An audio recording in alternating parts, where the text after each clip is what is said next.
चलिए आज जरा टाइम में पीछे चलते हैं और पता लगाते हैं प्राचीन शहर बेबीलोन के उन सीक्रेट्स का जिन्होंने इतिहास के कुछ सबसे अमीर लोग बनाए। क्या आप उन उसूलों को जानने के लिए तैयार हैं जो आज भी दौलत का रास्ता दिखाते हैं? सवाल ये है कि क्या एक इतने पुराने शहर के फाइनेंशियल सीक्रेट्स आज हमारी पैसों की समस्याओं को सुलझा सकते हैं? इसका जवाब शायद आपको चौंका दे। चलिए बेबीलोन के इस वेल्थ मैप को जरा और करीब से देखते हैं। तो ये सारी बातें आ रही हैं जॉर्ज एस क्लासन की क्लासिक किताब the richest man in Babylon से। ये एक ऐसी किताब है जो बहुत ही सिंपल लेकिन पावरफुल कहानियों के जरिए मनी मैनेजमेंट के वो तरीके सिखाती हैं जो सदियों से चले आ रहे हैं। तो चलिए सबसे पहले बात करते हैं उस गोल्डन रूल की जिसके बिना दौलत की कोई भी इमारत खड़ी ही नहीं हो सकती।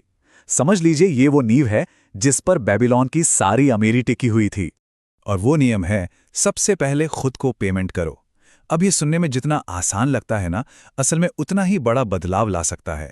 इसका सीधा सा मतलब है कि आपकी कमाई का पहला हिस्सा किसी बिल या खर्च के लिए नहीं बल्कि आपके अपने भविष्य के लिए है। यही है आपकी दौलत की पहली ईंट। तो फिर वो मैजिक नंबर क्या है? बेबीलोन के हिसाब से वो है कम से कम 10%। जी हां, अपनी हर कमाई का 10वां हिस्सा अलग रखना। बस यही वो पहली आदत है जो गरीबी के जाल से बाहर निकाल सकती है। जैसा कि बेबीलोन की समझदारी कहती है, अपनी इनकम का कम से कम 10% पहले बचाओ, खर्च बाद में करो। ये एक ऐसा नियम है जिसके साथ कोई समझौता नहीं करना है। ये समझिए कि आपकी फाइनेंशियल आज़ादी का टिकट है। तो ठीक है, नींव तो पड़ गई, लेकिन सिर्फ नींव से तो किला नहीं बनता है ना। तो चलिए अब बेबीलोन के वेल्थ के पूरे ब्लूप्रिंट को समझते हैं और देखते हैं कि इस नींव पर एक मजबूत फाइनेंशियल किला कैसे बनाया जाता है। ये रहा बेबीलोन का वो पूरा 4 स्टेप वाला ब्लूप्रिंट। स्टेप 1, अपने खर्चों पर कंट्रोल करो। स्टेप 2, अपने पैसे को काम पर लगाओ ताकि वो और बढ़े। स्टेप 3, जो कमाया है उसे संभाल कर रखो। और चौथा, अपनी कमाई करने की काबिलियत को लगातार बढ़ाते रहो। चलिए एक एक करके इन्हें समझते हैं। खर्चों पर लगाम लगाने का जो सबसे बड़ा सीक्रेट है ना, वो छिपा है ज़रूरत और चाहत के बीच के फ़र्क को समझने में। देखिए, ज़रूरतें वो हैं जिनके बिना गुजारा मुश्किल है, जबकि चाहतें वो ख्वाहिशें हैं जो आपका पैसा पानी की तरह बहा ले जाती हैं। असली फाइनेंशियल डिसिप्लिन यहीं से शुरू होता है। अब आते हैं सबसे मज़ेदार हिस्से पर, अपने सोने को यानी अपने पैसे को कई गुना बढ़ाना। बेबीलोन का सिद्धांत सिर्फ पैसा बचाने के बारे में नहीं है। वो कहता है कि आपका पैसा आपका गुलाम होना चाहिए, आप उसके नहीं।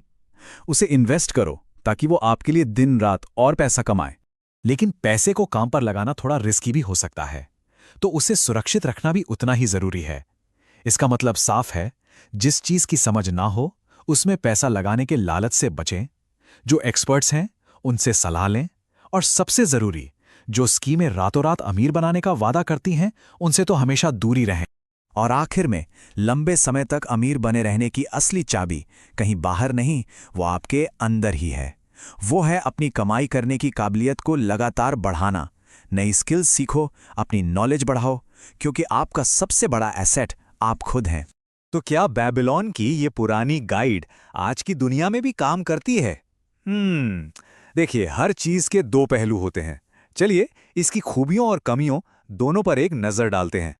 इसकी सबसे बड़ी खूबी है इसकी सिंप्लिसिटी। जो लोग शुरुआत कर रहे हैं उनके लिए एकदम परफेक्ट है। कहानियों की वजह से बातें आसानी से समझ आती हैं और इसके नियम आज भी उतने ही काम के हैं। पर हाँ, इसकी एक कमी यह है कि इसमें इन्वेस्टमेंट की बहुत गहरी बातें नहीं हैं और स्टॉक्स या क्रिप्टो जैसे आज के जमाने के ऑप्शंस का कोई जिक्र नहीं। तो फिर ये किताब पढ़नी किसे चाहिए? देखिए, ये उन सभी के लिए है जो अपनी फाइनेंशियल लाइफ की बस शुरुआत कर रहे हैं, चाहे वो स्टूडेंट्स हों जिनकी नई नई नौकरी लगी हो या फिर जो अपना बिजनेस शुरू कर रहे हों। असल में ये हर उस इंसान के लिए है जो बचत की एक मजबूत आदत डालना चाहता है। तो इन सभी बातों के बाद अमीर बनने का असली रास्ता आखिर है क्या?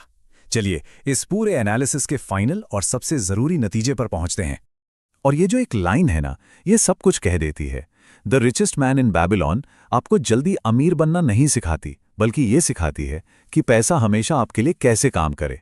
मतलब फोकस फटाफट अमीर बनने पर नहीं, बल्कि हमेशा पैसे को अपने लिए काम करवाने पर है। तो आप जब बेबीलोन का ये पूरा नक्शा हमारे सामने है, सवाल बस एक ही है, आप अपने फाइनेंशियल किले की पहली ईंट कब और कैसे रखने वाले हैं?